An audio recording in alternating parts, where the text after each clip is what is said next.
주님을 사랑한다고 고백하는 귀한 찬양 함께 하기를 원합니다. 예수 사랑합니다.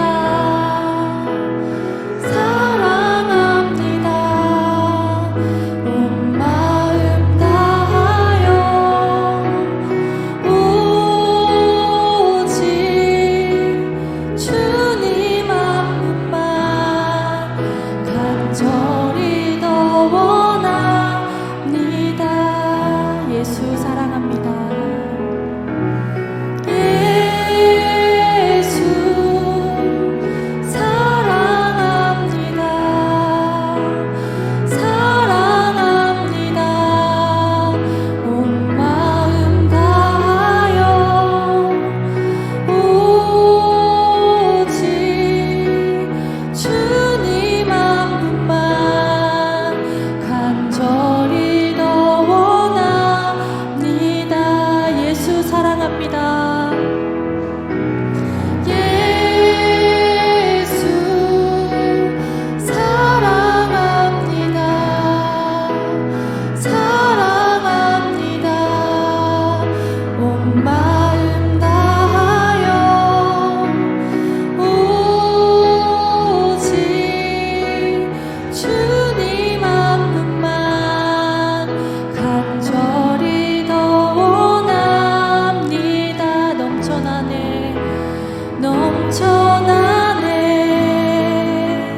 넘쳐나네 주를 향한 내 속에 갈망이 주님께로 날 이끌어 주소서. 주님을 더 원합니다. 우리 더 큰 목소리로 예수 사랑합니다. 예수 사랑합니다. 사랑합니다. 온 마음 다하여 오직 주님 한 분만 간절히 더 원합니다. 예수 예수 사랑합니다. 사랑합니다. 온 마음 다하여 오직 주님 한 분만 간절히 더 원합니다. 오직 주님 한 분만 오직 주님 한 분만 간절히 더 원합니다. 아멘. 함께 나눌 말씀 보겠습니다. 사사기 6장 19절에서 24절 말씀입니다.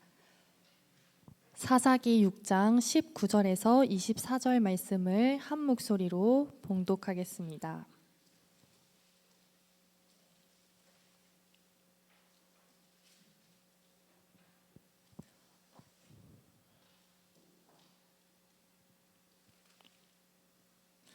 함께 봉독하시겠습니다.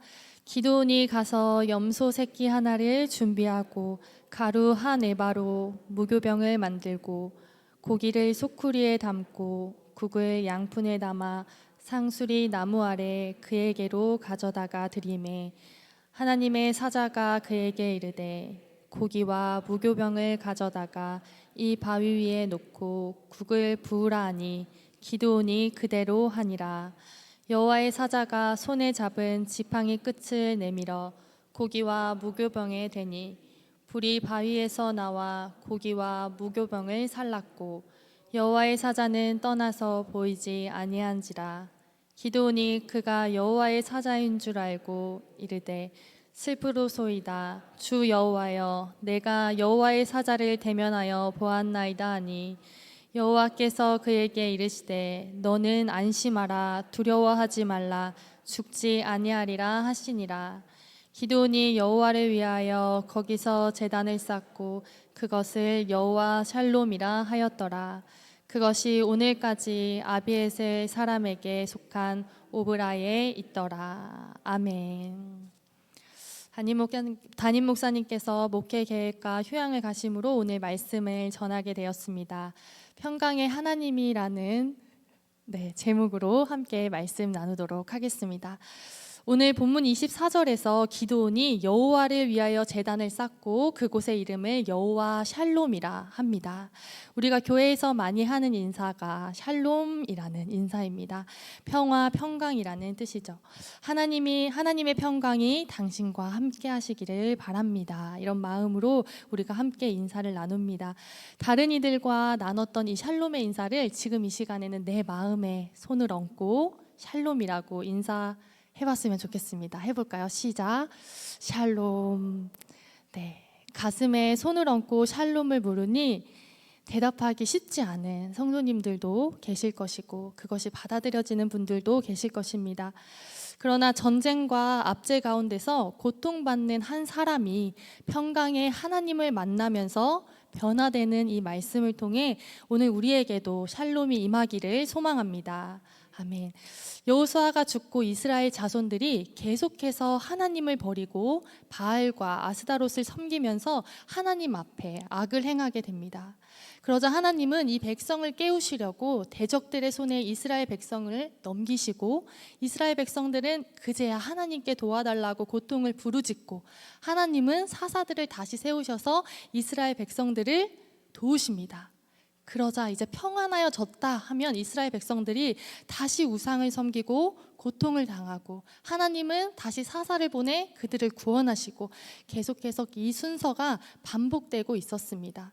오늘 본문의 배경에서도 이스라엘이 하나님 앞에서 악을 행하고 미디안에 넘겨져 7년이라는 시간을 고통 가운데 보내게 됩니다. 미디안 자손들은 잔인하게도 쉬지 않고 계속해서 이스라엘 백성들을 괴롭혔습니다.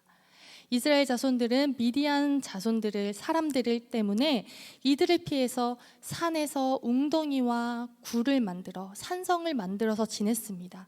우리로 치면 우리가 가지고 있는 논과 밭을 다 버리고 산으로 올라가서 굴을 파고 살았다는 이야기입니다. 시편 127편 1절 말씀에 여호와께서 집을 세우지 않으시면 세우는 자의 수고가 헛되며 여호와께서 성을 지키지 아니하시면 파수꾼의 깨어있음이 헛되도다 라는 말씀이 있습니다. 이것처럼 먼저 우리는 하나님과의 관계 속에서 살아야 합니다. 여호와께서 지키지 않으시자 그들의 수고가 모두 헛되게 되었습니다. 미디안은 이스라엘을 정치적으로 압제한 것이 아니라 이들을 경제적으로 싹쓸이해 갔습니다. 미디안 사람들은 유목민으로 전쟁을 하고 약탈을 해서 그들의 나라로 가는 것이 아니라 아예 장막을 치고 짐승들까지 데려와서 그 땅을 차지하고 살았습니다. 그리고 파종하고 추수할 때가 되면 메뚜기 떼와 같이 들이닥쳐서 이스라엘 백성의 모든 것을 가지고 갔습니다. 이스라엘 자손이 이로 인해 부르짖기 시작합니다.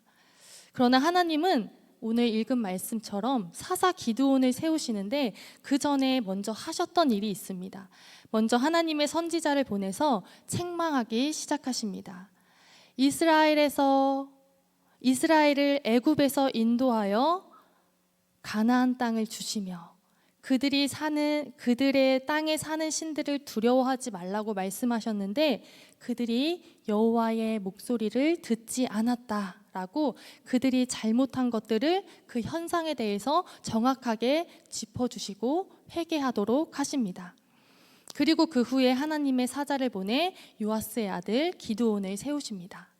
오늘 성경에서 이 기드온은 하나님의 사자가 그의 앞에 왔을 때 무엇을 하고 있었을까요? 그는 미디안 사람들에게 들키지 않으려고 밀을 포도주 틀에서 타작하고 있었습니다. 우리가 알다시피 밀을 타작할 때는 바람이 잘 부는 곳에서 이렇게 건부를 날려야 하는데 이제 포도주를 밟아 짜는 움막 같은 곳에서 타작을 하고 있었습니다. 사실 타작을 하는 목적이라기보다는 그 수확물을 빼앗기지 않으려는 모습이 그 글 속에서도 저희 눈에 들어오게 됩니다. 그런데 여호와는 이런 기드온에게 나와 큰 용사여 여호와께서 너와 함께 계시도다 하셨습니다. 큰 용사? 저희도 놀라는 것처럼 이 얘기를 들었을 때 기드온도 놀랐을 것입니다. 아니면 큰 용사라고 하셨으니까 뭔가 기드온에게 숨겨진 능력이 있나 보다 이렇게 생각할 수도 있지만 성경에서 큰 용사란 자신의 못남이 또 나약함이 드러나는 사람들입니다. 하나님께서 용사가 되심을 나타내는 사람들입니다. 출애굽기 15장 1절에서 3절에 모세도 여호와가 용사이심을 찬양하고 있었습니다. 하나님께서 모세를 부르실 때 모세의 상황을 생각해 보면 이스라엘 사람도 아니고 애굽 사람도 아니고 그 어느 쪽에 속하지도 않은 그리고 또는 도망자라고 볼 수 있는 그런 신분이었습니다. 그리고 하나님께서 부르실 때 자신은 말을 잘 하지 못한다고 기드온과 같이 약한 모습으로 있었습니다. 그러나 하나님께서 그를 이스라엘을 구원하는 용사로 부르시고 그 후에 그가 어떻게 고백하냐면 말과 그 탄 자를 바다에 던지셨습니다. 여호와는 나의 힘이요 나의 노래이시며 나의 구원이심이라. 여호와는 용사시니 여호와는 그의 이름이시로다. 여호와가 용사이심을 모세가 고백하고 있습니다. 홍해를 건넌 후에 놀라운 일을 행하신 분, 약속의 땅까지 인도하신 것이 여호와가 용사 되셔서 이루신 이름을 찬양하는 고백입니다. 그런데 이 큰 용사여 여호와께서 너와 함께 계시도다 이 말씀을 듣자 기드온이 불평하기 시작합니다. 여호와가 함께 계신데 왜 우리에게 이러한 일이 일어났습니까? 라고 묻는 것입니다. 그런데 처음에 선지자를 보내서 하나님께서 말씀하셨죠. 자신과 가족과 이스라엘 백성들이 우상에 물들어 있는 것을 모르고 오히려 하나님 탓으로 왜 우리를 힘들게 두시냐며 원망합니다. 애굽에서 이적을 통해 인도하신 이가 왜 아무 일도 안 하시냐 묻습니다. 하나님은 오히려 이 이적을 보여주시며 내가 살아있는 하나님이다 말씀하셨는데 우상을 섬기고는 오히려 그 큰 일을 행한 하나님이 왜 우리를 힘들게 하냐 이렇게 말하고 있습니다. 하나님은 다시 용서하고 인도해 가시려고 하시는데 그 길이 험하다고 원망하는 것이 우리의 모습입니다. 기드온의 원망에 하나님께서 기드온에게 말씀하십니다. 너의 힘으로 이스라엘을 미디안에서 구원하라. 내가 너를 보낸 것이 아니냐. 기드온이 원하는 말씀을 들었습니다. 무슨 말씀이죠? 미디안의 손에서 이스라엘을 구원하겠다. 그런데 한 가지 걸리는 게 있습니다. 내가 너를 보냈다. 나를? 저요? 이렇게 말하고 싶을 것 같습니다. 하나님, 나는 극히 약하고 작은 자입니다. 기드온의 고백에 하나님께서 함께 하신다고 말씀하시면서 너는 수많은 미디안의 사람들을 한 명을 치듯이 할 것이다. 이렇게 하나님께서 약속하십니다. 그러나 기드온이 이 말씀을 듣고 갑자기 담대해진 것이 아니라 하나님, 표징을 보여달라고 말합니다. 그리고 염소 새끼를 잡고 무교병과 국을 가지고 다시 나옵니다. 하나님의 사자가 고기와 무교병을 반석 위에 올리고 국을 그 위에 부은 다음에 여호와의 사자가 손에 있던 지팡이를 그곳에 대자 반석에서 불이 나왔습니다. 기드온은 하나님 앞에 이런 지팡이와 같은 사람이었습니다. 지팡이에서 불이 나온 것이 아니라 지팡이가 가르치는 곳에서 반석에서 불이 나온 것처럼 기드온이 가는 곳에 큰 용사로 가는 곳에 하나님이 일하시는 것을 보여주는 사람이었습니다. 표징을 본 기드온이 죽을 것 같다 울기 시작합니다. 하나님을 본 사람은 죽는다는 사실을 그가 알고 있었습니다. 그 표징을 보자 여호와의 사자인 줄 알아 슬프다고 울기 시작합니다. 기드온은 여호와의 사자의 말씀을 믿지 못해 표징을 보여달라고 하더니 이제 표징을 보여주니 슬프다, 죽게 되었다고 합니다. 이때 여호와께서 말씀하시죠. 안심하고 두려워하지 말라. 죽지 아니하리라. 그러자 기드온이 단을 쌓고 그 이름을 여호와 샬롬이라고 합니다. 사실 우리에게 가장 큰 평화는 하나님을 만난 것입니다. 그 크신 하나님을 만났는데 우리가 죽지 않은 것입니다. 이것이 참된 샬롬입니다. 우리의 참된 샬롬은 어디에서 나옵니까? 여전히 고통 가운데 있을 때도 우리와 함께 하시는, 우리를 구원하시는 하나님을 만날 때 나옵니다. 세상의 것으로는 주어질 수 없는 평안, 무엇으로 빼앗길 수 없는 이 평안이 하나님을 만날 때 우리에게 주어지는 샬롬입니다. 이 평화가 없는 시대에 메뚜기 떼와 같이 모든 것을 가져가는 미디안 앞에서 포도주 틀에 숨어 몰래 타작하던 기드온의 삶에 하나님을 만나자 그 상황은 지금 변한 것이 없지만 샬롬이 임하게 되었습니다. 이 시대는 모두가 자기의 의견대로 옳은 것을 행하던 시대입니다. 그것이 자유로워 보이고 우리에게 모든 것을 가져다 줄 것 같지만 사실 변하지 않는 하나님을 우리 가운데 모시는 것이 우리에게 참된 평화를 가져다 줍니다. 큰 용사여 부르시며 우상을 섬기던 모습을 생각하지 못하고 하나님을 원망하는 그에게 하나님은 표징을 보여주시고 두려워하지 말라, 내가 너와 함께한다 말씀하십니다. 오늘 이 말씀을 우리에게 하나님께서 듣게 하시는 것은 우리에게도 동일하게 세상에는 샬롬이 없지만 나와 함께하는 자들에게 하나님께서 샬롬을 주실 것을 말씀하고 계시는 것입니다. 기드온은 하나님이 이스라엘과 함께 계시고 기드온과 함께 계신다는 것을 알았습니다. 미디안 사람들을 한 사람 치는 것처럼 칠 것이라고 하시고 그 일을 그를 통해 하신다는 것이 두려움이 아니라 이제 확신으로 다가오게 되었습니다.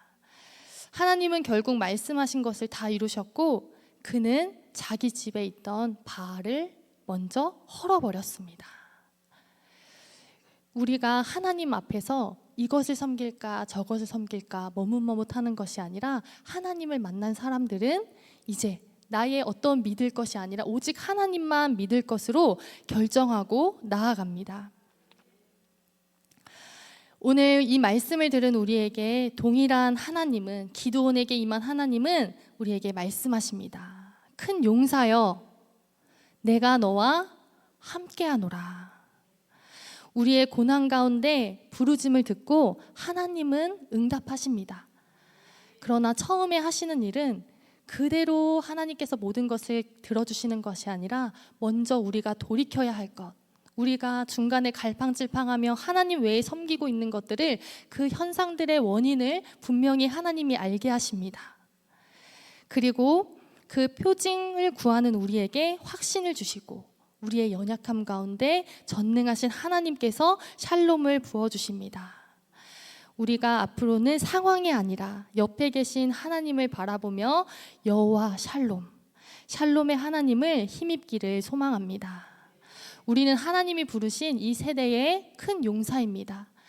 그 기적이 나에게서 나오는 것이 아니라 하나님 말씀에 순종하여 그것을 가리킬 때 그곳에 하나님의 역사가 일어나는 것을 우리가 보여주는 사람들입니다.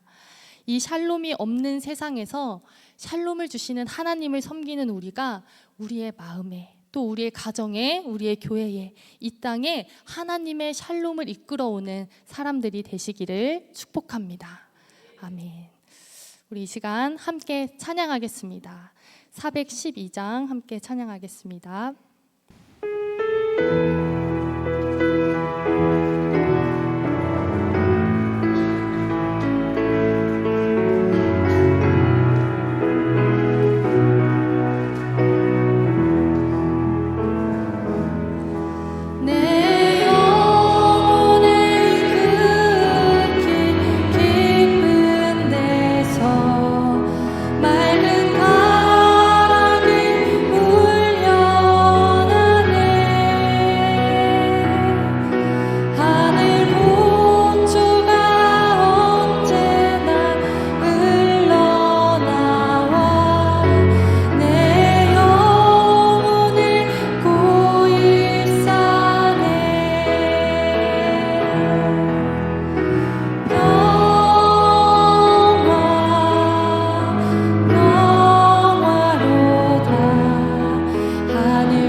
하나님, 우리에게 이미 샬롬의 평화를 주신 하나님, 우리가 변화하는 평안이 없는 세상에 소망을 두는 것이 아니라 이미 전능하신 하나님께서 우리에게 주신 평화를 누리며 살아가기를 원합니다. 하나님, 우리가 죄를 짓고 주님 앞에 담대히 나아갈 수 없지만 주님께서 우리를 보시고 우리를 그대로 두신 그 은혜가 하나님 샬롬임을, 그 평화임을 이 시간 우리가 고백하기 원하오니 이 시간 우리와 함께하여 달라고 우리 이 시간 함께 기도하도록 하겠습니다. 사랑의 주님, 감사합니다. 하나님, 오늘 말씀을 듣고 우리에게 이미 샬롬을 주신 하나님을 찬양하며 나아갑니다. 하나님, 우리가 죄로 인하여 주님 앞에 나아갈 수 없지만 하나님, 우리를 주님 앞으로 이끄시고 우리가 죄를 지었을 때 다시 우리를 용서하시고 하나님 곁으로 이끄시려는 그 끝없는 사랑 앞에 우리가 하나님 앞에 설 수 있음을 고백합니다.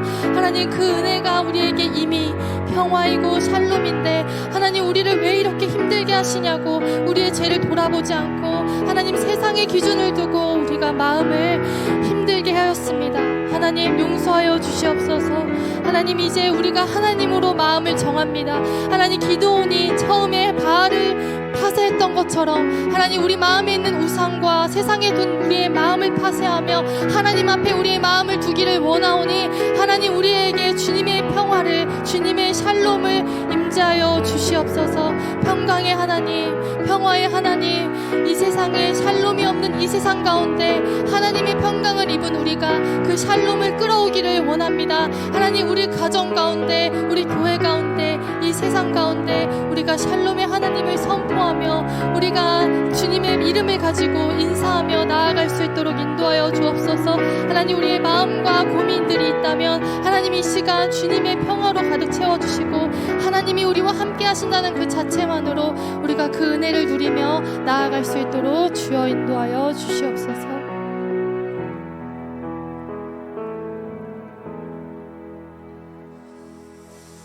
광고 말씀 드리도록 하겠습니다. 목사님께서 목회 계획과 휴양을 위해 이번 한 주간 출타 중에 계십니다. 이를 위하여 기도해 주시기 바랍니다. 추수감사절 속회별 찬양제가 있습니다. 한 해 동안 우리를 돌보신 하나님을 기억하면서 또 한 해 동안 같이 말씀 나눈 우리 공동체와 하나님께 감사를 올려드리는 귀한 시간 되시기 바랍니다. 학생부실 건축이 진행되고 있습니다. 이곳에서 자라나는 다음 세대가 하나님을 찬양하는 소리가 울릴 수 있도록 함께 이를 위해서 기도해 주시기 바랍니다. 또 하문호 권사님과 박숙현 집사님의 건강을 위해서 기도해 주시고 오늘 들은 말씀처럼 이 집사님과 권사님 마음에 하나님이 주시는 샬롬이 임하도록 함께 중보해 주시면 감사하겠습니다. 주님이 가르쳐 주신 기도로 예배 마치겠습니다. 하늘에 계신 우리 아버지, 아버지의 이름을 거룩하게 하시며 아버지의 나라가 오게 하시며 아버지의 뜻이 하늘에서와 같이 땅에서도 이루어지게 하소서. 오늘 우리에게 일용할 양식을 주시고 우리가 우리에게 잘못한 사람을 용서하여 준 것 같이 우리의 죄를 용서하여 주시고 우리를 시험에 빠지지 않게 하시고 악에서 구하소서. 나라와 권능과 영광이 영원히 아버지의 것입니다. 아멘.